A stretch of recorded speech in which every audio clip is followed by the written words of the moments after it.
Welcome back to another Real Talk reaction. This one right here is for Scrub, Season 5, Episode number 22. Please don't forget to like and subscribe. The algorithm needs you to do so. We do too. Thank you.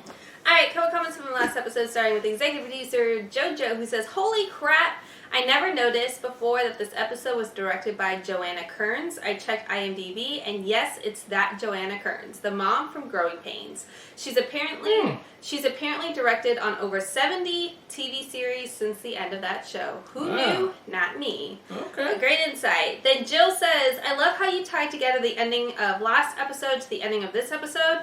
They really are both such powerful scenes for such different reasons. It really is amazing to get to see you both react to it for the first time. Thanks so much. I also want to add that I appreciate the credit you gave Kelso for his part, as it truly was heartfelt as well. So glad you mentioned that. Also, I've never noticed before that they celebrate Cox coming out of a drunken stupor by taking him to a bar. It is a little weird, but oh well. Probably just the only place we'd see someone like the janitor hanging out with the others." That's Great true. observation. Yeah, Thanks, Jill. Thanks for the comment. Last comments from executive. You better not open that. You better not open. Okay, you better not drink it. Fine, but you better not enjoy it.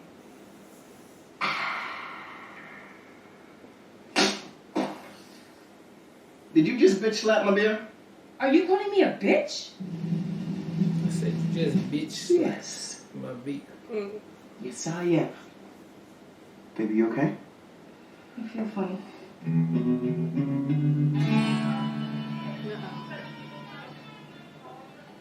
You know, I've been thinking about it, and only you could go through all that stuff you did and come out the other side the same mean-spirited jerk.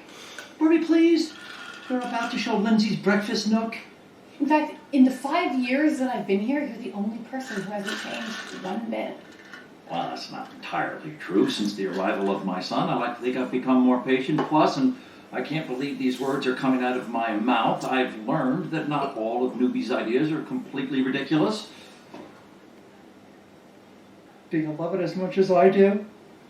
Well, with me, you've never been anything but an unsupportive bastard. And you know it. I guess it's that time. It's Elliot's turn. You have it on the chart that he called me a I have to go bitch talk to because her. he wanted to drink more alcohol, right? I don't really have a section for that. We'll put it under family history. It's part of ours now. Look, all you have is a little round ligament pain. It's very common. I'll meet you outside. Babe, I'm sorry. It's a good hairstyle for her. This This. was actually really kind cute. of nice. Yeah. How was this nice? You being here with me, all concerned. Look, it just feels like ever since I got pregnant, everything's changing for me, but nothing is changing for you. So yes, you can drink. Just maybe not do it in front of me.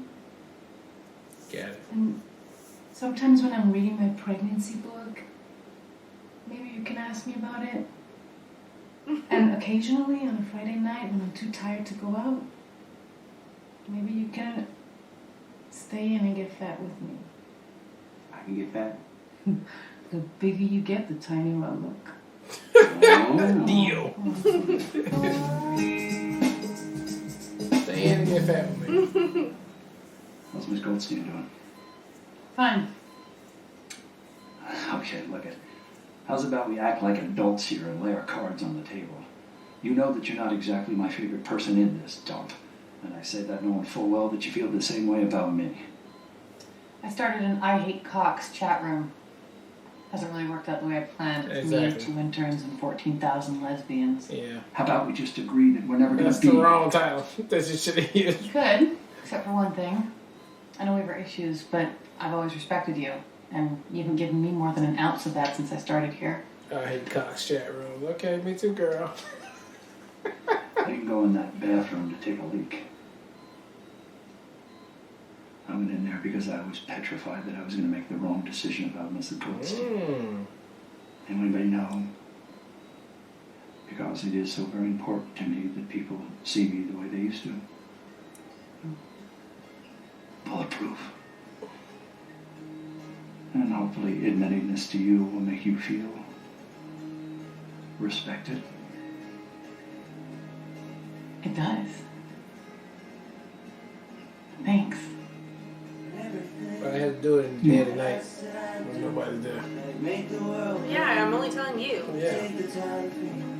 It wouldn't have worked any other time. It's understandable why I've been feeling so much deja vu. After 5 years at this place, it's hard not to feel like you're repeating the same moments week after week. Hey, I gotta run. They're doing a breast reduction up on 3, and I want to get up there and stop it. You know what I'm talking about. Son, do you not realize that you are nothing but a large pair of scrubs to me? So I guess all you can do is try to notice the subtle differences within those moments. Whether it's Turk's response to the baby stuff Carla makes him do. Friday we have to meet with the baby proofer at the apartment. Can't wait. Hey, have you hired someone to babysit that? Or it not bothering Ellie as much when Dr. Cox gives her a hard time. Bobby, why did you order this test? For the love of God, are you a real doctor or a doctor like Julius Erving is a doctor?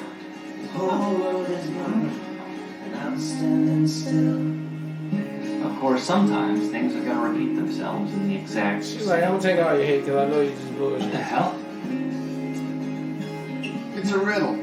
2 guys destroyed your bike with a softball bat and a crowbar. One of them wasn't me. Oh, that's what happened to my old bike. Ha!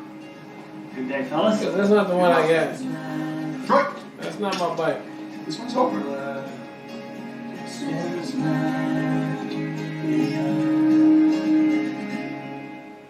That's what happened. It was episode 22 of Scrubs. And like I suspected for this episode right here, just a lot of follow through or post what happened for the last episode with Dr. Cox. He's still feeling some type of way a little bit on there, but he is getting his mojo back, and I'm glad he had a breakthrough with Elliot right here. But he had to do it in the dead of night just to let her know that, look, yeah, I'm still kind of like shaky on this. I'm not as bulletproof as I used to be, but I still need to perceive that out there. But I just wanted to let you know I am not, and I'm only telling you, so don't make it a thing.